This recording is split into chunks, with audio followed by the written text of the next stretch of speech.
Il existe une histoire que presque personne ne connaît, celle du tout premier hentai culte en animation. Si vous ne l'avez jamais entendu, à vrai dire c'est normal, car ceux qui l'ont créé ont tout fait pour qu'on ne s'en souvienne jamais.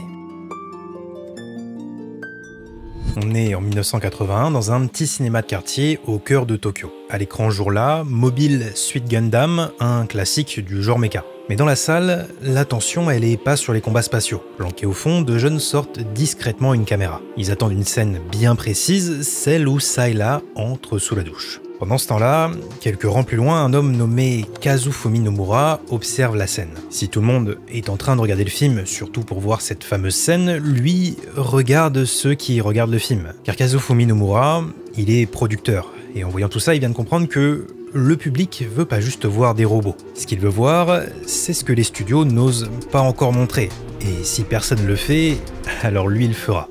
Quelques années plus tard, cette pensée deviendra le point de départ d'un projet. Un projet risqué, radical et très controversé, un hentai. Mais pas n'importe lequel. Un hentai produit comme une vraie série, animé par des futurs géants de l'industrie et devenu avec le temps une œuvre aussi influente que honteuse. Voici le récit du hentai qui a marqué l'histoire mais que tout le monde veut oublier. Mais parfois, pour affronter ce genre d'histoire, il faut bien plus qu'un bon instinct. Il vous faut la meilleure arme entre les mains. Et pour ça, quoi de mieux que le Red Magic 10S Pro. Pour faire simple, si c'était un perso d'animé, ce serait le boss final. Avec son processeur Snapdragon 8 Elite Leading Version, ses 24 Go de RAM et son ventilateur interne qui va jusqu'à 23 000 tours minute, vous allez pouvoir jouer à tous les jeux mobiles les plus gourmands en performance de manière ultra fluide. Parce que le Red Magic 10S Pro, c'est pas juste un smartphone, c'est un PC gamer de poche. Et tout ça avec un design épuré et futuriste qui laisse bien présager le monstre se cachant à l'intérieur. Mais le plus impressionnant, ça reste son écran AMOLED de 6,85 pouces. En plus des 144 Hz, il n'y a aucune encoche, tout est bien caché pour être sûr d'être immergé à fond dans le gameplay ou dans le visionnage de votre animé préféré. D'ailleurs en parlant de gameplay, avec les boutons latéraux ultra réactifs, ça a jamais été aussi facile d'enchaîner les combos. Et avec sa batterie de 7050 mAh presque 2 fois plus puissante qu'un téléphone classique, vous aurez plus jamais aucun souci pour enchaîner les longues sessions de gaming, d'autant plus qu'elle se recharge en seulement 40 minutes. Mais bon, tout ça c'est bien sympa, hein, mais si vous avez l'habitude de jouer sur téléphone, vous savez que le plus gros problème, c'est la surchauffe. Mais ici, dites adieu à la chaleur, le tout dans un silence total, tellement le ventilateur est puissant et surtout silencieux. Clairement, si vous voulez faire tourner des jeux comme Genshin Impact avec la même qualité qu'un PC, le Red Magic 10S Pro, c'est le téléphone idéal. Alors ne cherchez plus, optez pour la technologie du futur et rendez-vous sur le lien dans la description. Et pour les autres, préparez-vous car on s'apprête à se plonger dans le passé. On est donc au début des années 80 et quelque chose de nouveau est en train de naître dans l'industrie japonaise. Les OAV pour Original Animated Video. En gros, c'est des épisodes d'animation vendus directement en cassette vidéo. Ainsi, pas de cinéma, pas de télévision, pas d'horaire, pas de censure, juste une VHS qu'on glisse dans un magnétoscope et tout devient possible. Clairement, c'est une révolution. Pour la première fois, les créateurs peuvent expérimenter, faire des histoires plus courtes, plus violentes, plus adultes, bref, c'est le Far West. Et forcément, qu'est-ce qu'on fait quand on est artiste et qu'on a autant de liberté? Du porno. Et ouais, surtout qu'au même moment, dans les rayons de certaines librairies, il y a un magazine qui commence à faire parler de lui, Lemon People. De loin, ça ressemble à un simple recueil de mangas de science-fiction. Mais à l'intérieur, c'est une autre ambiance. Les héroïnes sont jeunes, très jeunes, trop jeune. Les récits jouent sur des fantasmes flous, étranges et plutôt dérangeants. À l'époque, personne parle encore de lolicon, ce qui sera plus tard le terme pour du contenu pédo de ce genre, au cas où c'était pas clair, mais tout le monde a compris ce qu'il y a derrière. Et bien évidemment, ça cartonne. Ainsi en 84 sort Lolita Animé, le premier OAV hentai de l'histoire, basé sur certains récits publiés dans le magazine Lemon People. Alors je vous avoue que j'ai voulu regarder le premier épisode pour cette vidéo, mais avant ça j'ai quand même lu le résumé. Et clairement, ce sera sans moi. Mais Kazufumi Nomura, le gars du début là qui était dans le cinéma, lui, il s'en fout que ça soit bizarre. Il voit beaucoup plus long. Il voit l'explosion des OAV, il voit les fans filmer Sayla dans sa douche, il voit aussi les numéros de Lemon People qui se multiplient dans les magasins spécialisés, et surtout, il voit le succès de Lolita Animé. Du coup, il capte qu'il y a un sacré coup à jouer. Alors, après plusieurs années dans l'animation classique, Nomura décide de tout plaquer et de fonder son propre studio, APPP. Très vite, il rassemble une petite équipe, s'associe à une boîte de prod, et le 10 août 1984, la première VHS de Cream Lemon est prête à sortir.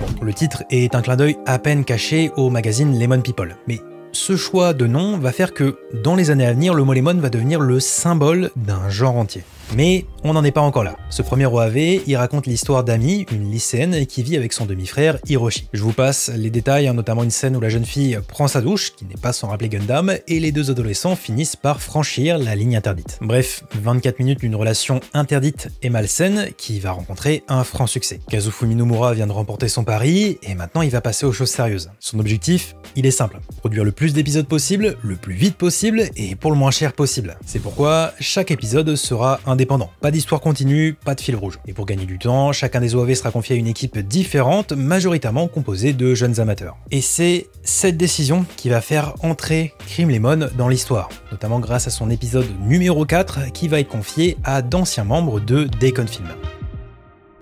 Ok, si on se rend sur IMDb qui est l'équivalent américain d'Allociné, c'est-à-dire un site permettant aux fans d'avoir des infos et d'attribuer des notes à plein de séries et de films, on peut voir que cet épisode 4 de Cream Lemon est celui ayant obtenu la meilleure note. La raison, elle tient en deux mots: Daikon Film. Alors, j'ai déjà parlé d'eux dans ma vidéo sur Gurren Lagann, mais un petit rappel fait jamais de mal. En 1981, une poignée d'étudiants fans d'animation forment le groupe amateur Daikon Film. Leur objectif, réaliser un film d'animation à l'occasion du Daikon 3, une convention de science-fiction qui a lieu la même année. Ils ont pas une thune, mais une ambition démesurée. Alors, le film qu'ils vont produire, il a pas trop de sens qu'on se le dise, c'est une petite fille qui affronte des aliens, Godzilla ou encore Ultraman, mais sur le plan technique, c'est impressionnant. Les fans adorent et les membres de l'industrie comprennent qu'ils ont en face d'eux une équipe de gars très prometteurs.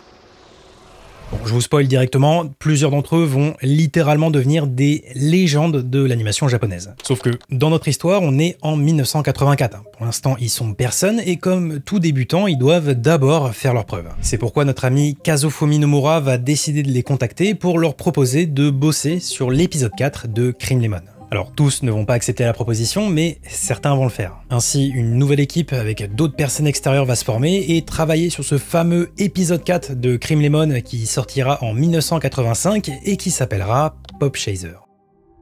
Cependant, il manque encore quelques éléments. Parce que avoir des animateurs génies, c'est cool, mais ça suffit pas. Il faut aussi des gens pour diriger, écrire le scénario ou encore faire le storyboard. Sauf que tout ça, ça coûte très cher. Et c'est clairement pas dans les plans de Nomura qui veut dépenser le moins possible. C'est pourquoi il va confier toutes ces tâches à un petit gars de tout juste 21 ans nommé Hiroyuki Kitakubo. Alors lui, il a rien à voir avec Daikon Films, mais il a déjà bossé sur Yurusei Yatsura où il a pu rencontrer un des membres du groupe. Et ça va être suffisant pour que Nomura comprenne qu'il a affaire à un véritable prodige. D'ailleurs, quelques années plus tard, c'est lui qui réalisera deux gros succès du studio APP, donc celui de Nomura, Golden Boy et Roujin Z. Mais pour l'instant, lui aussi, il doit encore se faire la main. Et pour ça, Pop Chaser, l'épisode 4 de Cream Lemon, va être son premier gros test.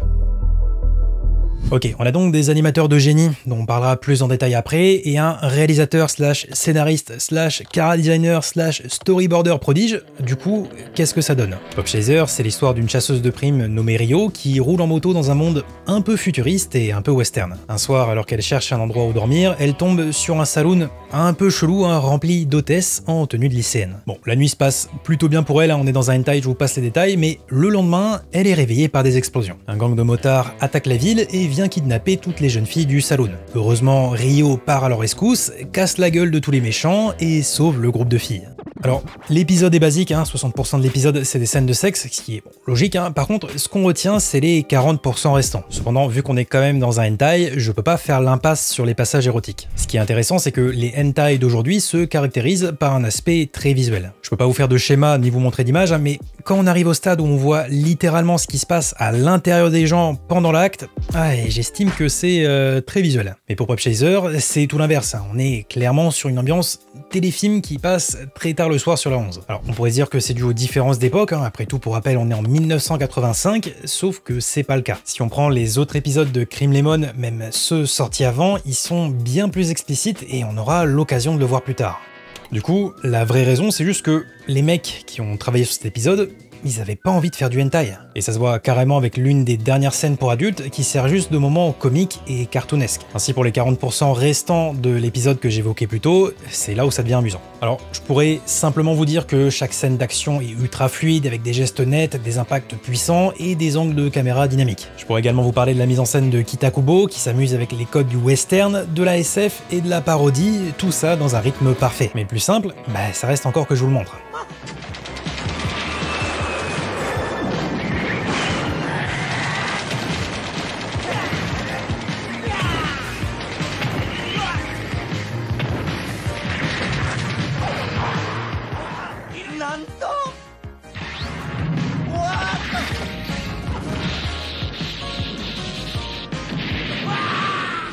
Voilà, vous venez de regarder 30 à 40 secondes d'extrait d'un hentai sorti dans les années 80, uniquement en VHS, produit avec un tout petit budget et réalisé par une équipe de mecs qui avait tout juste la vingtaine. Et j'ai pas honte de le dire, ça met à l'amende pas mal de trucs sortis récemment.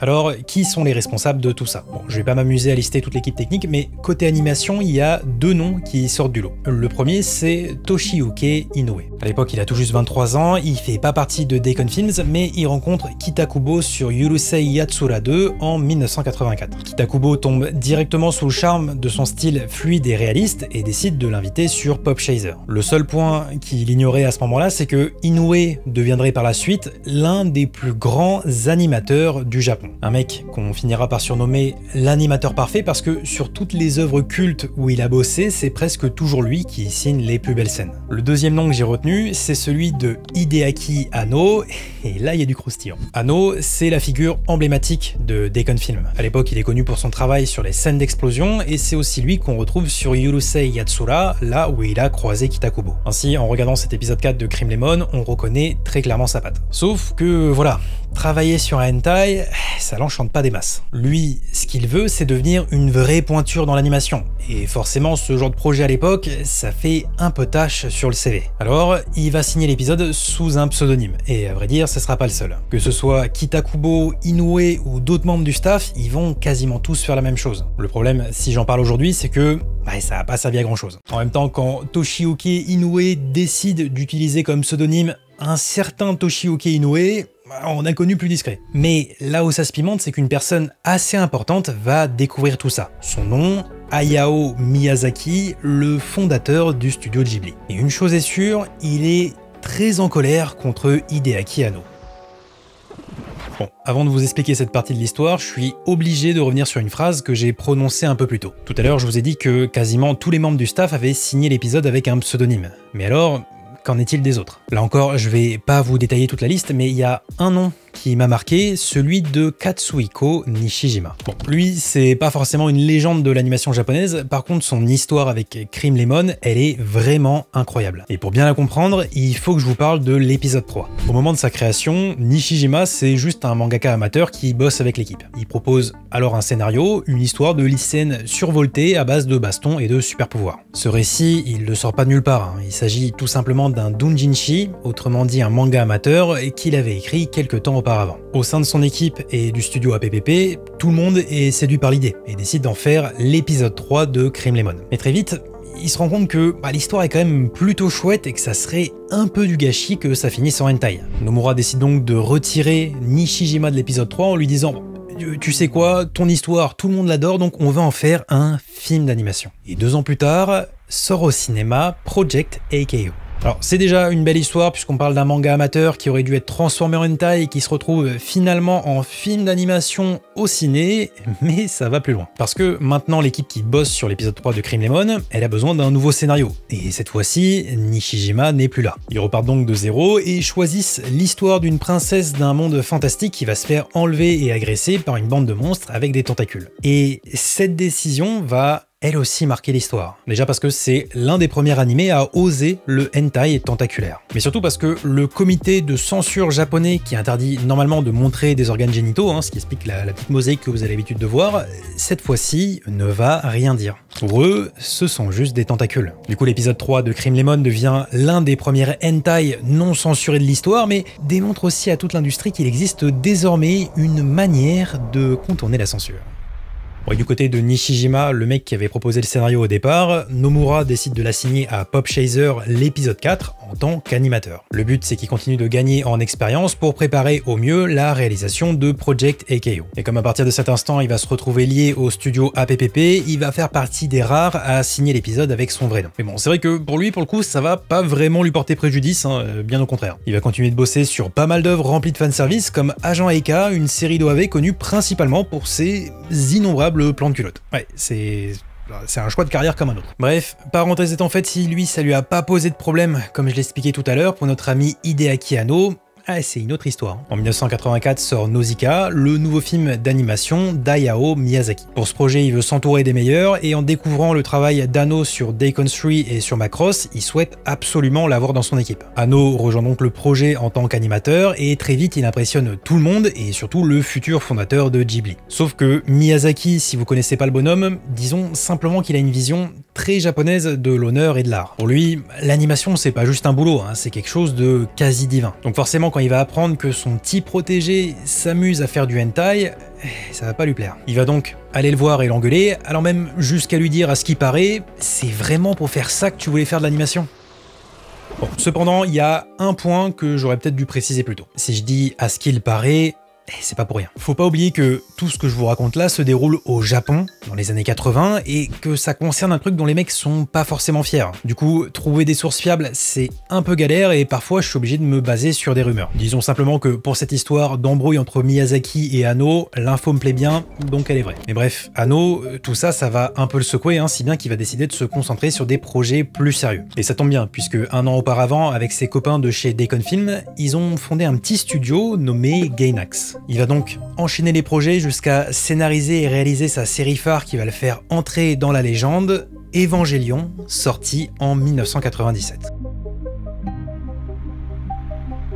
Bon, honnêtement, j'aurais plein de choses à vous raconter sur Evangelion, Gainax ou même sur la relation entre Miyazaki et Anno, mais ce qui nous intéresse, c'est Cream Lemon. Et ça tombe bien, car son histoire, elle est loin d'être finie, bien au contraire, elle fait que commencer. Avec tout ça, on a compris que les personnes qui ont bossé sur les épisodes assumaient pas trop et préféraient plutôt rester anonymes. Parce que ouais, même si on a surtout évoqué Pop Chaser, qui est le plus emblématique, hein, dites-vous que c'était la même chose sur les autres épisodes. Mais c'est pas ça le plus important, car pour l'instant, Cream Lemon, c'est juste une série d'animés pour adultes vendue sur cassette. On est encore loin du statut d'hentai le plus culte de l'histoire, et surtout on est encore loin de la tragédie qui va secouer tout le Japon et forcer l'animé à disparaître.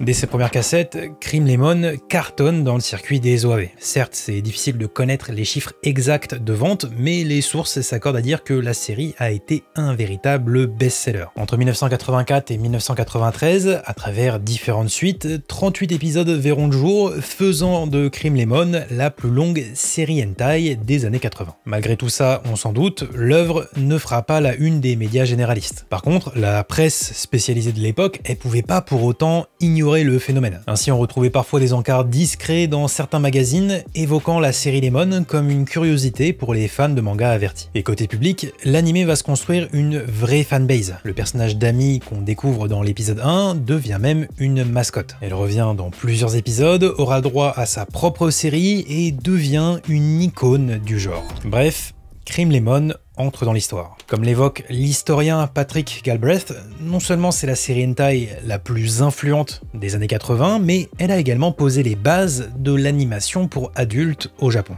Et cette influence va s'étendre au-delà même des frontières. Très rapidement, des cassettes de Cream Lemon vont circuler à l'étranger. Si bien qu'à partir des années 90, comme je l'ai évoqué plus tôt, le mot Lemon devient synonyme de contenu érotique, surtout dans la fanfiction. En gros, sans Cream Lemon, le hentai moderne n'aurait sans doute pas la forme qu'on lui connaît aujourd'hui. Mais le problème, c'est que tout ça devient trop gros et forcément, à un moment, ça va déraper. Et c'est exactement ce qui va se passer le 23 juillet 1989.